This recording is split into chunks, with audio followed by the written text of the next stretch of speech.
Thank you. And now, Reverend Tony.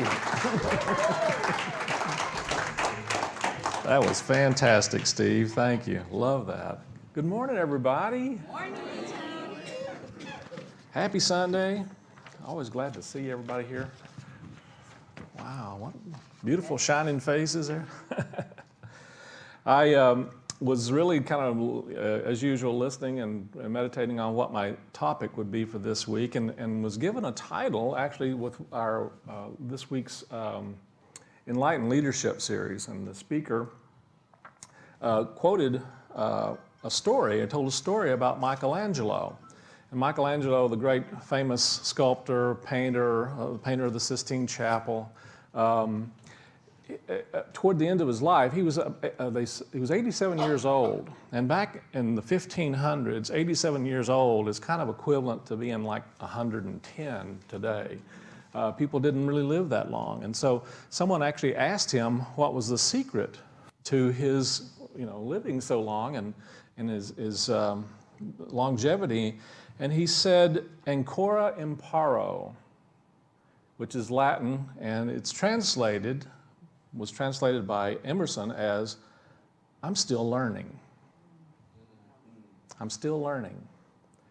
And that really struck me, and I thought about that, and I thought about that phrase just in and of itself, and what that really implies and what that means. I'm still learning.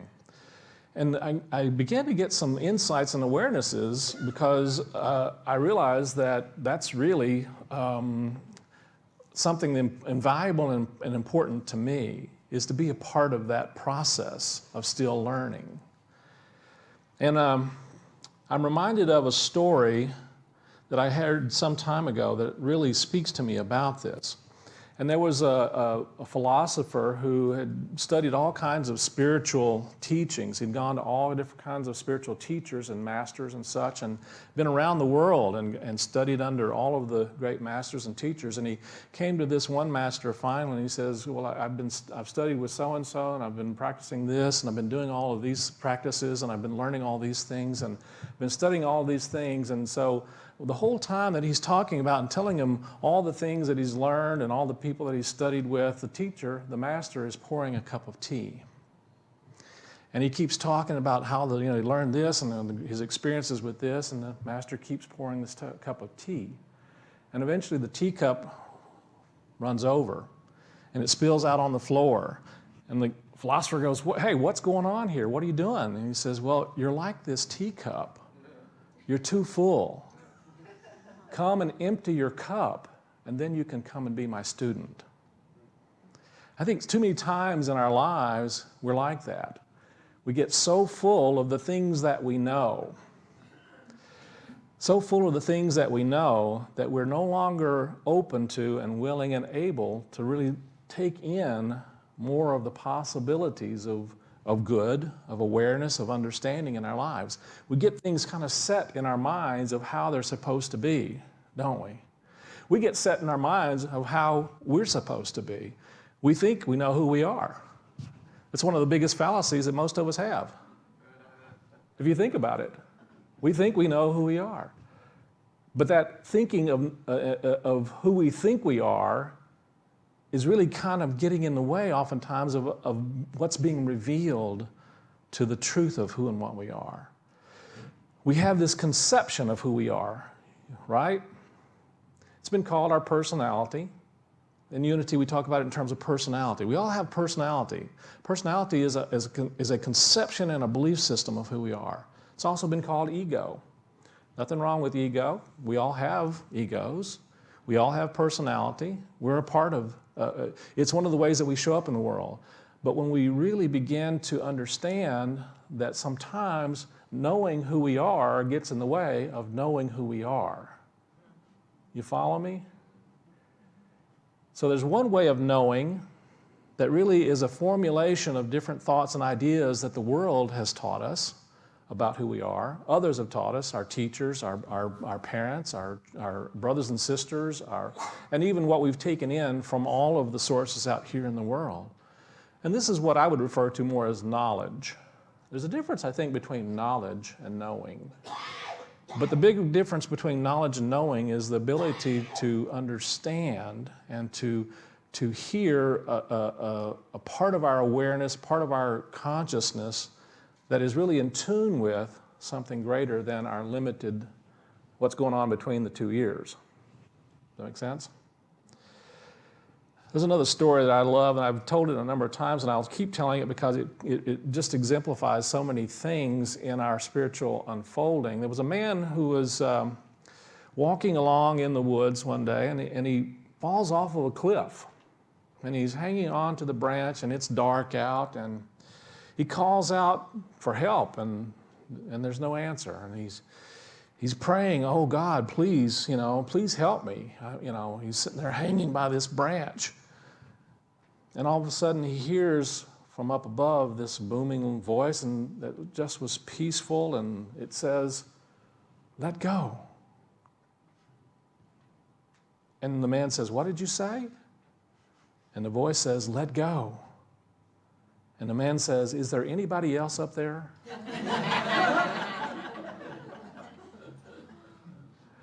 And I go on with the story because there's another part of it for me, and that is that it's dark and he can't see, but he's hanging there all night long, and the sun finally rises, and he looks down, and he's a foot off the ground. So many times in life, we find ourselves in those circumstances, don't we? We're hanging on to something just for dear life. But then when the light comes, we realize that we've been holding on to something for dear life. In reality, all we need to do is let go for dear life. Sound familiar?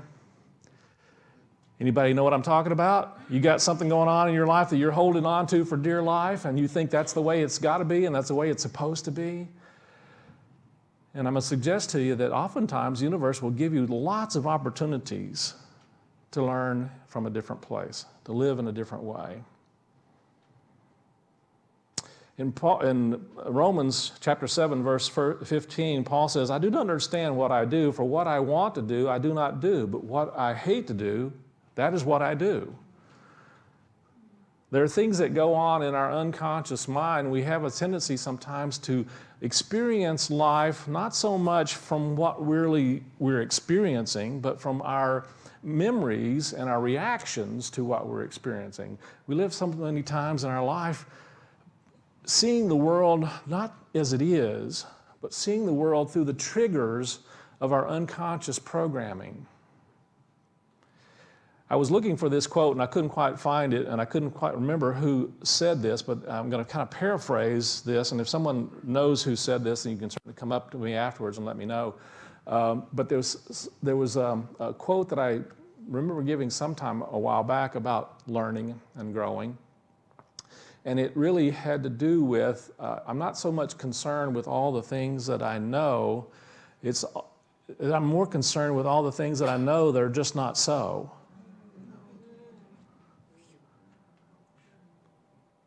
Oftentimes, that's one of our biggest challenges. We know things that are just really not true.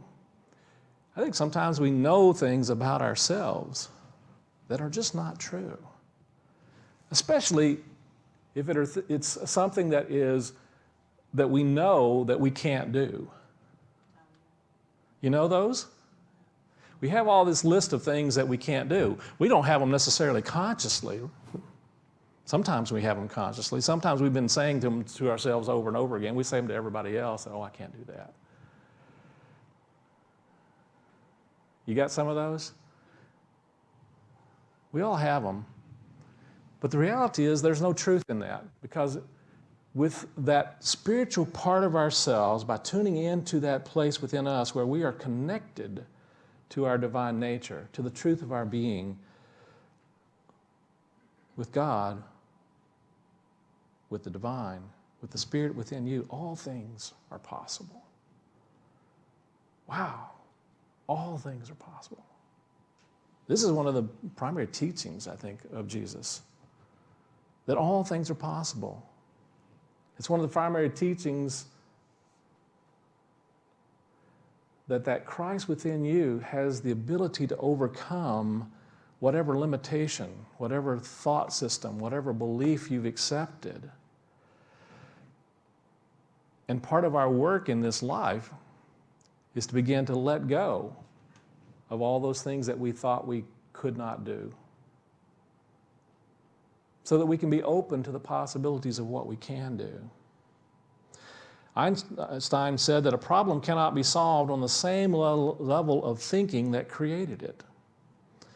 So we tend to go through life and through different experiences in life, and we run up against the barriers in life that we see, that we experience, and what we don't really begin to recognize is ultimately those barriers are not something out here, but there's something in here. There's something going on in us that's basically told us that we can't go from point A to point B because, well, there's this barrier there, right? And in most cases, I would say pretty much in every case, the barrier really is something that we have put there. It's not something that the world has put there. It's something that we have put there because we've said, this is a barrier. This is not possible. This is not something that I can do. In Proverbs chapter 3, verse 5 and 6, it says, trust in the Lord with all thine heart and lean not upon thine own understanding. In all thy ways acknowledge him, and he shall direct thy paths.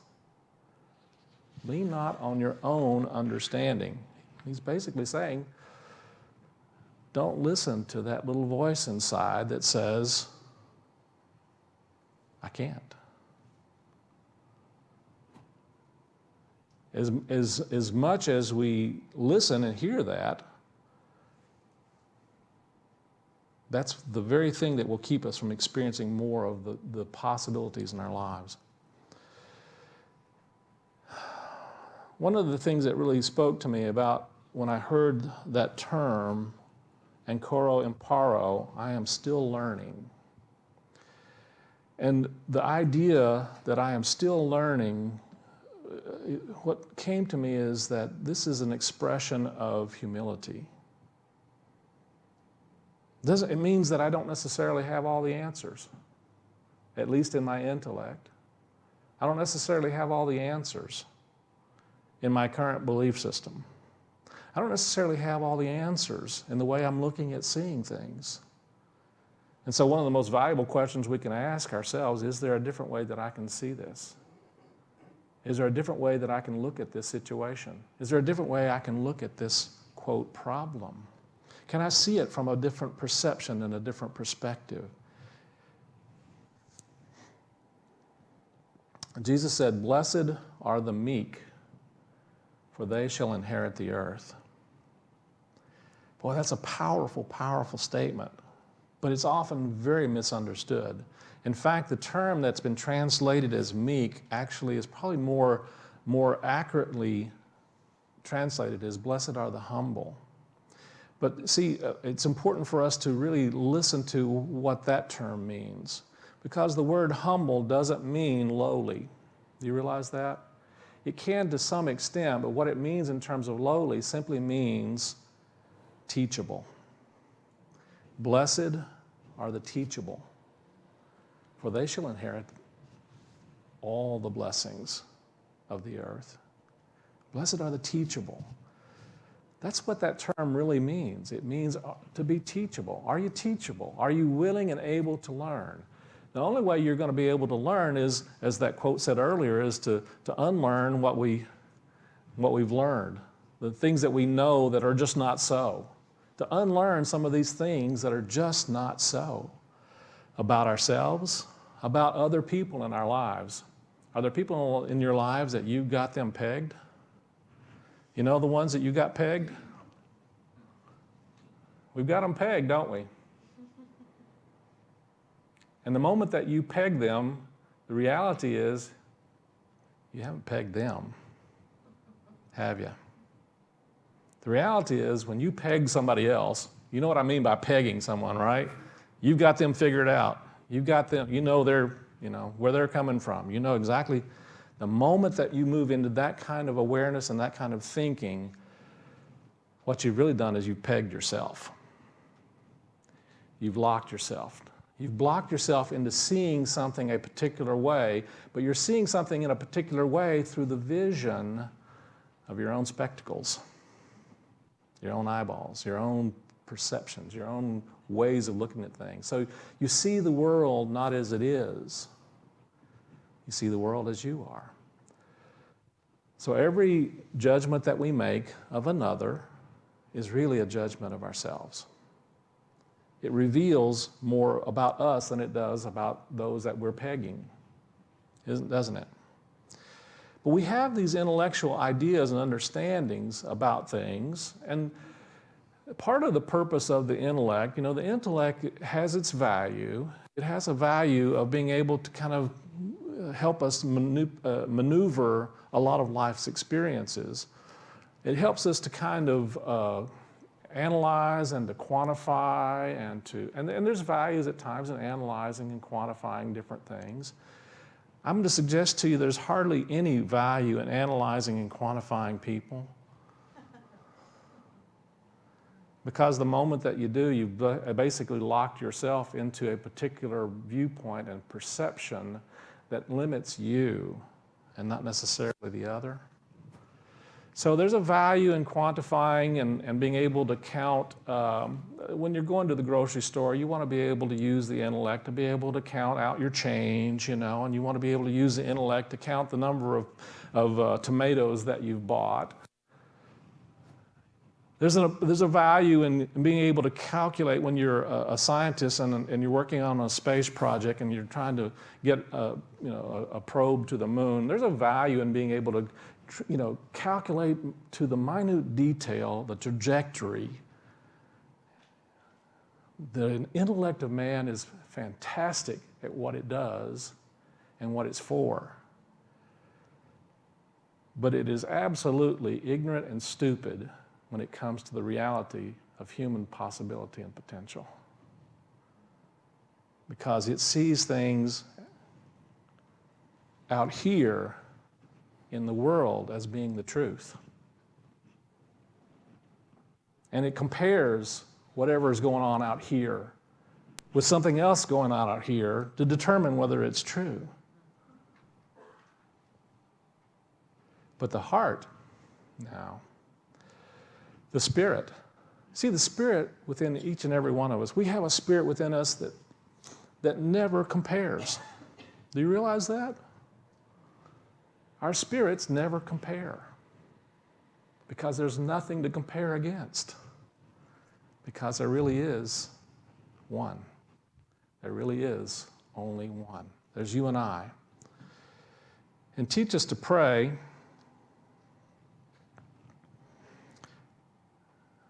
The intellect is always busy jumping from one thing to another, much of the time dwelling on the daily routine of the workday world or on the condition of the world at large. The first step in scientific silence is simply to still those outer intellectual thoughts so that the consciousness may become subservient to the spirit within. So again, there's a value in our intellect. And intellectual knowledge and learning has value. But it can only really have the greatest value when it becomes subservient.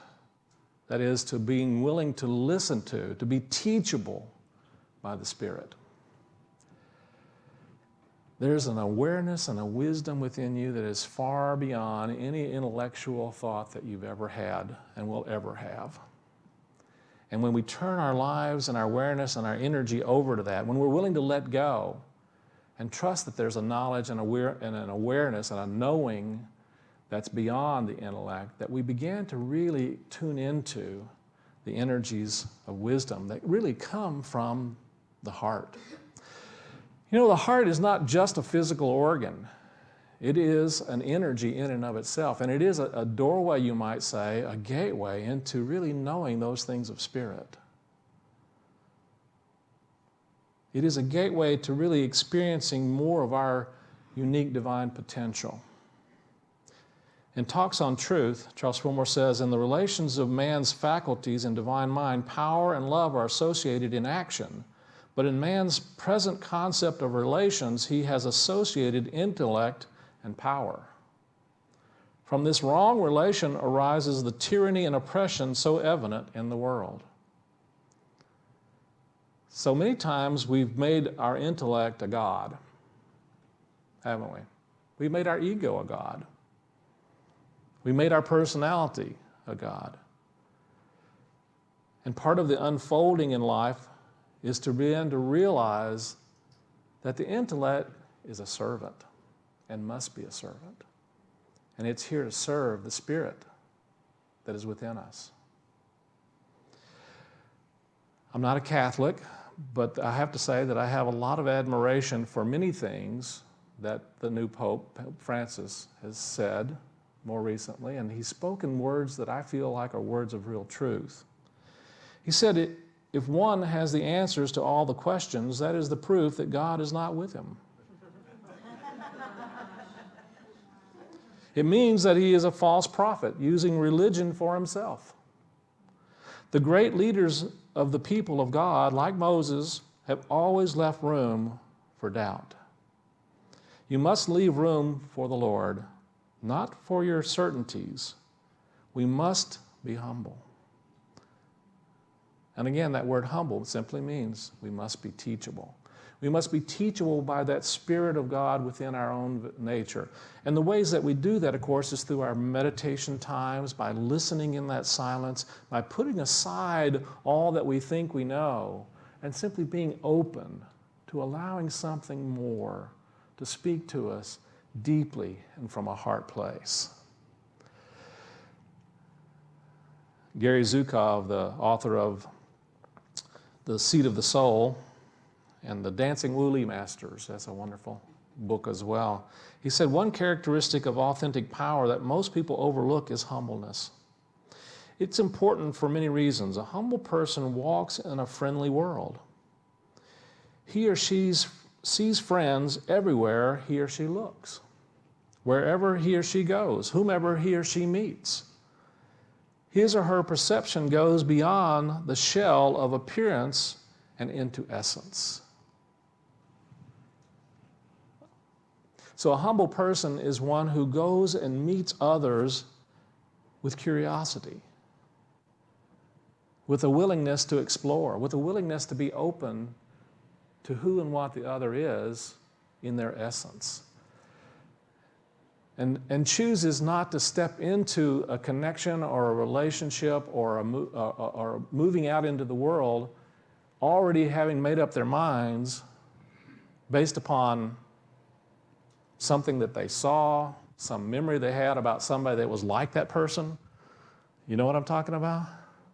The projections that we have from our past because someone looks, acts, talks similar to someone from our past.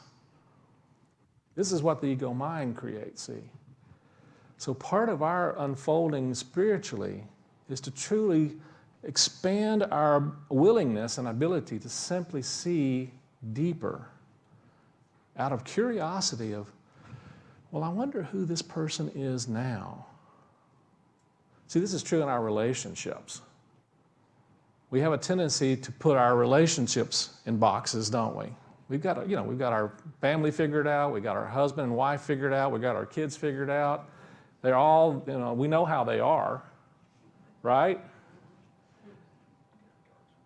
You can assure yourself that the moment you say you know how they are, that you really don't.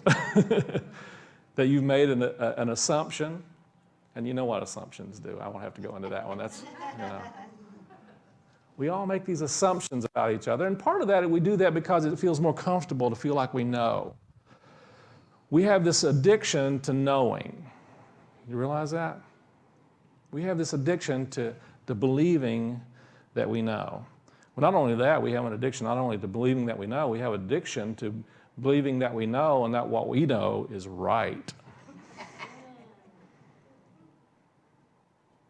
So we're going to start a whole new organization called AR, right? Being Right Anonymous or something like that, I don't know. We're addicted to this idea that we're to be right. What if it's okay if we're not? What if it's okay if we don't really see things as they are, but as we think they are? And what if we're willing to shift our thinking process in such a way that we are saying, what is this? And what is it that I am to receive and gain from this today? Who is this person today? You know, it's valuable, I think, to look in the mirror and even ask that question. Look in the mirror instead of going, oh yeah, there's the wrinkles, you know, and looking at all the stuff that we don't like about ourselves. Instead, going in and asking the question, wow, who am I today? How am I going to show up today? How am I going to express my divine nature today? What's my life? How am I going to express my light today? Mahatma Gandhi said, live as if you were to die tomorrow. Learn as if you were to live forever. Yeah.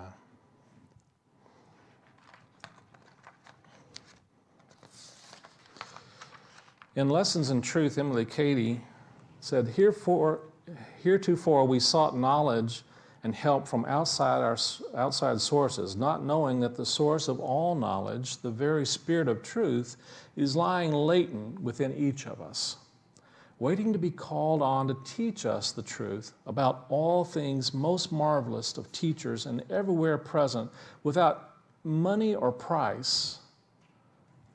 From Lessons in Truth. Every experience that goes on in our lives is there for a purpose. Someone asked me recently, well, what's the purpose of all this? And you know what really comes to me is this very thing. It's an education. Everything that goes in our life is for the possibility of showing us and teaching us who we truly are.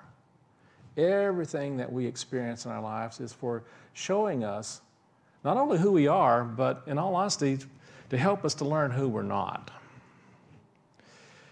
When we find ourselves in experiences, and I had an experience this last week where I found myself getting really angry and upset and frustrated about something. And as I was really looking at that, I realized that I attracted that experience to me. And I attracted the circumstances and the people involved in that experience to me for the very purpose of showing me how I was going to react. Not so that I could then change the people and circumstances out here, but so that I could learn to change how I was going to react. So that I could learn to change my habitual pattern. See, I reacted in a way that I've reacted 100 times in my life.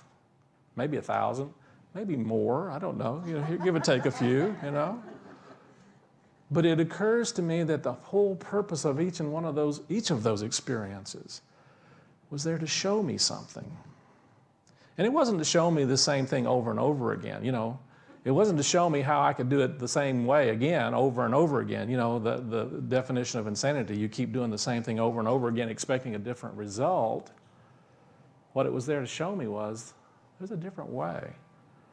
It was there to show me that I could shift and heal how I reacted to those circumstances and that situation. And that's where my true work really began. Anybody know what I'm talking about? You seen experiences like that? I see a guitar here, pardon. Don't want to learn that lesson, no. So, noticing what is there in front of us is probably one of the most valuable things we can do to expand and grow ourselves spiritually, because each and every experience that comes to us is there for the purpose of education. J. Krishnamurti said, there is no end to education. It's not that you read a book, pass an examination, and finish with education. The whole of life, from the moment you are born to the moment you die, is a process of learning. Every moment is a process of helping to show us what our true possibilities and potential are, and to show us what we have going on in us that's getting in the way of that. So it's like peeling layers of an onion. I've used this before, but All of our spiritual growth and experiences are like peeling layers of an onion. You know, we peel one layer and then there's more. You peel another layer and there's more. And oftentimes, you know, when you peel onion, there's tears that come, you know, and the same is true in life. Sometimes those experiences and peeling those layers doesn't feel good. Sometimes it's uncomfortable. We get very comfortable in how we think things are supposed to be, and then we peel a layer of an onion and it kind of feels like, and then we have to let go of some belief system that we have about ourselves or about another. And in doing so, what we find is something else is revealed and there's more. And there's more of us. Interesting thing, where this analogy breaks down is that when we peel a layer of an onion, eventually you get to where there's nothing left, right? But when we peel the layers of our onions, those limiting belief systems, those thought systems, the more we peel, the more light comes through. The more we peel, the more our true selves come through. The more we let go of the concepts of who we think we are, of our limiting beliefs, the more the possibilities of a greater experience and expression of light comes through. Well, you know, that's our homework, isn't it? That's our homework for this week. That's our homework probably for the rest of our lives, and that is to continue this ongoing classroom, this ongoing school, this ongoing education. You know, the word education really comes from two words, educare, which means to draw forth from within. So I would invite you to stay enrolled, you know, stay enrolled in the school. Don't just assume that you're ready to graduate.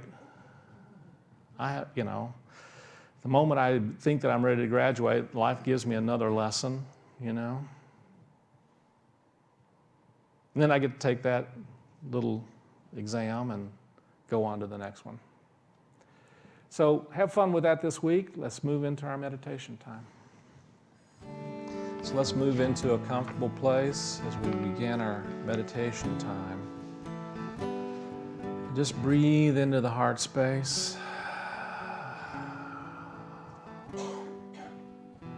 And as you breathe in and out, just begin to notice and be aware of any thoughts that are going through your mind right now. Bring into your awareness the thoughts and see if you can just simply notice them and observe them. And pull back from identifying with them.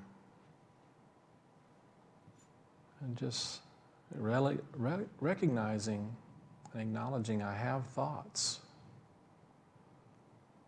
but I'm not my thoughts.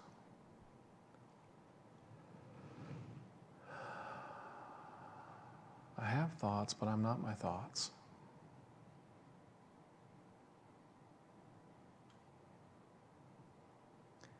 And you may notice some feelings or emotions that are present as well. They're not wrong, but they're just feelings and emotions. And see if you can pull back to observing the feelings and emotions. And just notice them. You can either appreciate them or not appreciate them, but that's, of course, a thought, isn't it?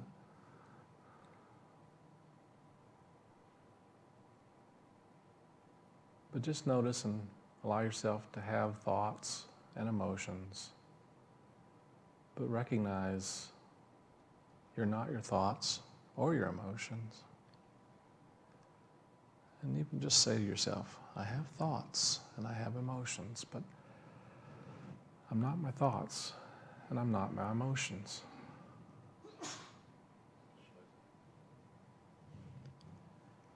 And as you allow yourself to be in that place of observation, you may notice physical sensations, the physical body, and the physical body is an amazing and wonderful thing, and at times a challenging and difficult thing. And just simply observe the physical body and the sensations. Just allow yourself to observe, but recognize and stand back and know that If you are observing your physical body, then that means that you have a physical body, but you're not your physical body. I have a body, but I'm not my body.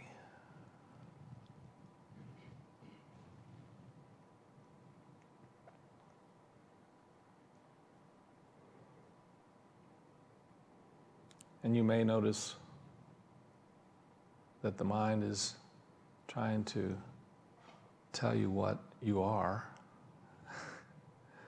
Well, if I'm not my mind, if I'm not my thoughts, and I'm not my feelings, and I'm not my body, you may hear a name. Oh, well, I'm Tony, Bill, Julie, John. No, that's a name, right? It's just a name. Maybe a wonderful name. But like the thoughts and the feelings and the body, a name is a name. I have a name, but I'm not my name. And the mind will try to think of, well, all of the different things that you do, the roles that you play, the actions that you take in life, and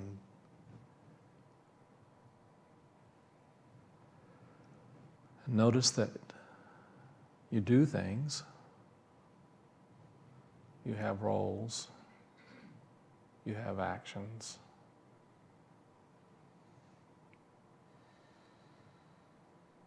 But even those are temporary, aren't they? So even though you have roles, that's not the essence of who you are, because if you could observe and notice the actions and the roles that you play, then who's noticing?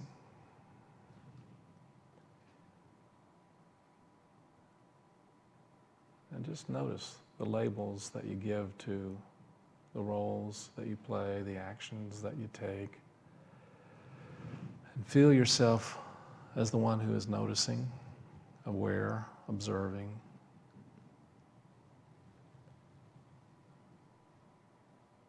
And know that you have roles to play, but you're not your roles. I have roles, but I am not my roles.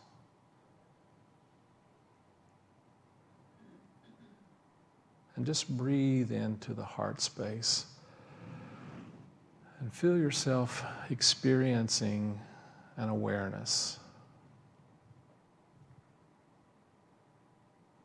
of the one who sees the thoughts, feels the feelings, senses the sensations, observes the actions, and know that there is an essence which is you in the very heart of your being. And we can be most open to it, even in our physical hearts. And the energy that emanates from that. Feel that awareness of I am expanding in and from the heart. I am. It's not necessary to attach anything to that. Just breathe it, feel it, and be open to it, to an ever-expanding knowing and learning, growing, an unfoldment of the essence that is your I am.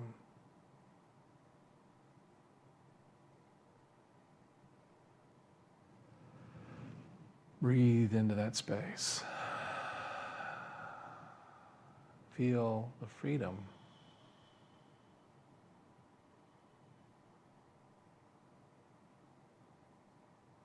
of knowing.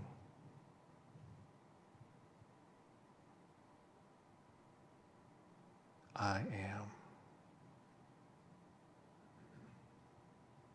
I am.